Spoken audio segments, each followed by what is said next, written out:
Boa noite aos caros telespectadores. Hoje nós iniciaremos o jornal com uma notícia tão triste quanto inusitada. Hoje, no dia 24 de agosto de 1871, acaba de falecer o ex-professor mineiro e um dos homens mais ricos do Rio de Janeiro, Rubião. Essa é a parte triste, mas o inusitado é que ele sofria de uma doença rara. Era o transtorno dissociativo de identidade, ou seja, ele jurava ser outra pessoa.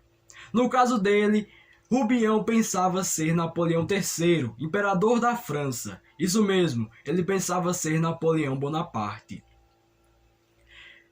Ele era apenas um simples professor de Barbacena, até que recebeu a herança de Quincas Borba, um grande empresário de Minas Gerais, com apenas uma única condição, que ele pudesse cuidar de seu amado cachorro. E assim ele fez, até que se mudou de Barbacena para o bairro do Botafogo, no Rio de Janeiro, onde fez grandes amigos e sócios, se tornou um dos homens mais influentes e mais ricos do Rio de Janeiro, sendo um dos destaques empresariais do Brasil.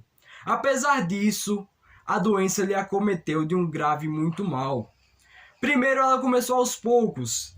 Ele começou a exigir que as pessoas que lhe visitavam beijassem a sua mão.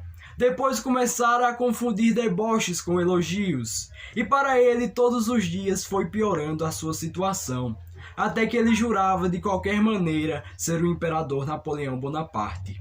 Essa doença rara o acometeu de um grande mal. Ele chegou a ser internado no hospício, mas conseguiu fugir, até que ficou sendo sob cuidados em sua casa. Rubião foi um grande empresário e um homem bastante rico, mas que apesar disso sofreu grandes males por causa da sua doença. Hoje, nessa tarde, ele acaba de falecer com uma febre intensa. E apesar de sua morte, até mesmo no seu leito de morte, ele continuava afirmando ser Napoleão Bonaparte. Ele jurava de todas as maneiras ser o imperador. E hoje, no seu leito de morte, para provar isso, suas últimas palavras foram: "Eu deixarei a minha coroa ao vencedor", pensando que alguém herdaria o seu império. Mas no caso, Rubião sofria de uma doença grave, mas apesar disso não deixava de ser um bom homem, pelo menos é o que dizem os conhecidos. E mesmo assim, com uma doença grave, ele foi um dos maiores sócios e um dos homens mais ricos e bem-sucedidos do Rio de Janeiro. Mas agora está conosco na linha um do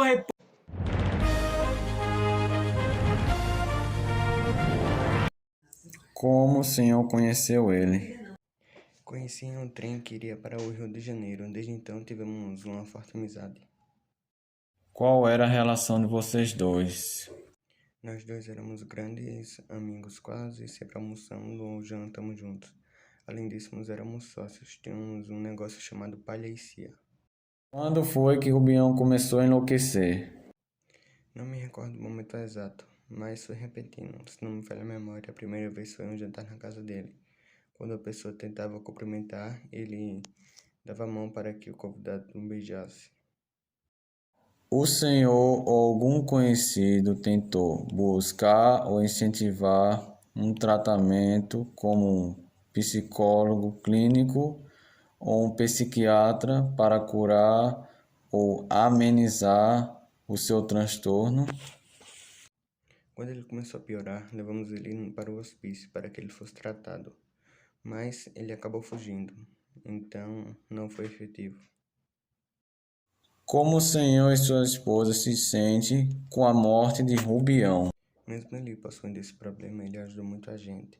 É muito triste perder um amigo. Estamos entristecidos por sua partida. Agora voltamos.